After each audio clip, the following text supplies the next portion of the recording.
আল্লাহ তাআলাকে সাক্ষী রেখে বলবো, আল্লাহ যতদিন দুনিয়াতে বাঁচায় রাখেন আপনার হুকুম আপনার তরিকায় চলবো, আপনার জমিনে আপনার রাজ কায়েম করার চেষ্টা করব।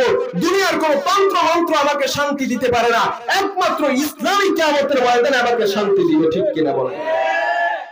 ঠিক কিনা বলেন? মুসলমান ইমানদার, সামনে ভোট আসতেছে, ইলেকশন আসতেছে, অনেক মানুষের কিন্তু ঈমান বিক্রি হয়ে যাবে। যাবে কিনা বলেন? যাবে কি যাবে না? কোরআনের মধ্যে রাজনীতি নাই? আছে না নাই? আচ্ছা, এমপি মন্ত্রী, দেশ রাষ্ট্র কিভাবে চলবে সেই ব্যাপারে কোরআনে কোনো দিক নির্দেশনা নাই? একজন এমপির জান্নাতে যাওয়ার দরকার আছে না নাই? মন্ত্রী সাহেবের জান্নাতে জান্নাত জাহান্নামের মাসলা তার আছে না নাই? আছে না নাই? তাহলে কোরআন ও হাদিসের কথা, কোরআনের রাজনীতির কথা একজন আলেম বলবে নাকি ডব্লিউ বুশ বলবে? কারা বলবে? তাহলে যে সমস্ত নেতা খাতারা বলে যে না রাজনীতির কথা হুজুরে বলতে পারবে না, কেন বলতে পারবে না? ইসলামী রাজনীতির কথা আলেমরাই বলবে, মসজিদ থেকেই হবে। ঠিক কিনা বলেন? আল্লাহ আমাদের সবাইকে তৌফিক দান করুন। এটা কোন দলের বিরুদ্ধে বললাম? তিলের তাল বানাইয়েন না। আল্লাহ তৌফিক দান করুক, বলেন আমিন। ভাইরা আমার, ইসলাম নিয়ে আমরা কবরে যেতে চাই, ঠিক কিনা বলেন? এই কোরআনের রাজ আমাদের দেশে কায়েম হোক, আমরা চাই কি চাই না? চাই কি চাই না? ভাইরা আমার, এমন নেতার পিছনে আমরা ঘুরবো যেই নেতা নামাজি, যেই নেতা ইসলামের পক্ষে থাকে, যেই নেতা দেশের পক্ষে থাকবে, যেই নেতা ভোটের আগেও জনগণের দ্বারে দ্বারে যাবে, ভোটের পরেও যেন জনগণের খেদমত করে, এমন নেতার পিছনে থাকবো। থাকবো তো ইনশাআল্লাহ? থাকবো তো ইনশাআল্লাহ? এই জনতার ভোট পাইয়া যখন নেতার আসে জয়, তখন নেতার পাইতে দেখা জুতার তলা হয় রে ক্ষয়।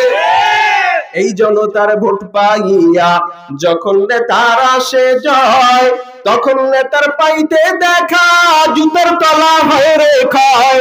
স্লোগান দেয় নেতার নামে, স্লোগান দেয় নেতার নামে, নিজে হইয়া দেওয়ানা। আসলে সব পেট পূজায় আর ভোটটা নেয়ার বাহানা। আসলে সব পেট পূজায় আর ভোটটা নেয়ার বাহানা। আছে না নাই? আছে না নাই? এজন্য এমন নেতার পিছনে ঘুরবো যেই নেতা ভোটের আগেও জনগণের খেদমত করবে, ভোটের পরেও জনগণের খেদমত করবে। দল মত নির্বিশেষে হিন্দু, বৌদ্ধ, মুসলিম, খ্রিস্টান প্রত্যেকের ন্যায্য অধিকার যেই নেতা আমাকে দিবে সেই নেতার সাথে আমরা আছি। ঠিক কিনা বলেন? আর যেই নেতা দুর্নীতি করবে, ইসলামের বিরুদ্ধে কথা বলবে, এই নেতার দ্বারা দেশের ভালো কিছু আশা করা যায় না। আল্লাহ তাআলা আমাদের সবাইকে তৌফিক দান করুক, বলেন আমিন। কেউ তো বলবে হুজুরে রাজনীতি করতেছে। এটা কোন রাজনীতি করলাম?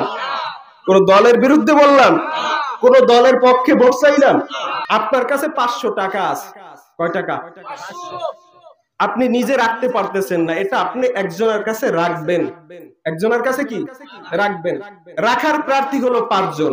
5 জনে বলতেছে এই টাকা 500 আমার কাছে রাখো, টাকা 500 আমার কাছে রাখো, টাকা 500 আমার কাছে রাখো। আপনি কি করবেন? এই 5 জনের মধ্যে যে কোনো একজনের কাছে রাখবেন নাকি 5 জনের মধ্যে দেখবেন এই 5 জনের মধ্যে ভালো কে? 5 জনের মধ্যে ভালো কে? আমি যে তার কাছে 500 টাকা দিব, এই 500 টাকা সে আবার মেরে খেয়ে ফেলে কিনা, এই ভয় আছে না নাই? আছে না নাই? সেজন্য আপনি যাচাই বাছাই করে যাকে আপনার উপযুক্ত মনে হবে, যাকে আপনার আমানতদার মনে হবে, তার কাছেই তো এই 500 টাকা গচ্ছিত আমানত রাখা একজন ইমানদারের কাজ, বুদ্ধিমানের কাজ। ঠিক কিনা বলেন? তাহলে এই দেশটা মনে করেন একটা 500 টাকার মতো। আপনি দেশটা কার হাতে দিবেন? কার কাছে আমানত রাখবেন? চোর, বাটপার, ছিনতাই যারা করে তাদের হাতে, না একজন আল্লাহওয়ালা, আল্লাহকে ভয় করে নামাজি আল্লাহওয়ালা নেতার কাছে দিবেন? যদি আপনি আল্লাহওয়ালা নামাজি নেতার কাছে দেন তাহলে আপনার দুনিয়া শান্তি পাবেন, আখিরাতেও শান্তি হবে।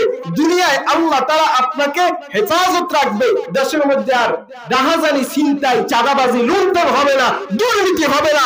আল্লাহ তাআলা বাংলাদেশকে শান্তির বাগানে, দুনিয়াতেই কেমন যেন একটা জান্নাতের ব্যবস্থা করে দিবে। ঠিক কিনা বলেন? ঠিক কিনা বলেন? তাহলে এইভাবে আমরা যদি সামনে আগাতে পারি, আল্লাহ তাআলা আমাদের সবাইকে এইভাবে কাজগুলি করার তৌফিক দান করুক, বলেন আমিন। সব দলের মধ্যেই তো ভালো মন্দ মানুষ আছে, আছে না নাই? আছে না নাই? আমার দলের মানুষ সবাই কি ভালো? অমুক দলের মানুষ সবাই কি খারাপ? তাহলে এই দলের মধ্যে আমি যাকেই ভোট দেই, আমরা কিন্তু একটা স্লোগান দেই, আমার ভোট আমি দিব, যাকে খুশি তাকে দিব। আমি বলি এই স্লোগান পাল্টাইতে হবে, আমার ভোট আমি দিব, যাকে খুশি তাকে দিব না, আমার ভোট আমি দিব, যোগ্য প্রার্থীকে দিব। কাকে দিব? যোগ্য প্রার্থীকে দিব। আমার ভোট আমি দিব, আল্লাহ ওয়ালাকে দিব। আমার ভোট আমি দিব, খোদা ভীরুকে দিব। আমার ভোট আমি দিব, মুত্তাকিকে দিব, দুর্নীতিবাজদেরকে দিব না। ঠিক কিনা বলেন?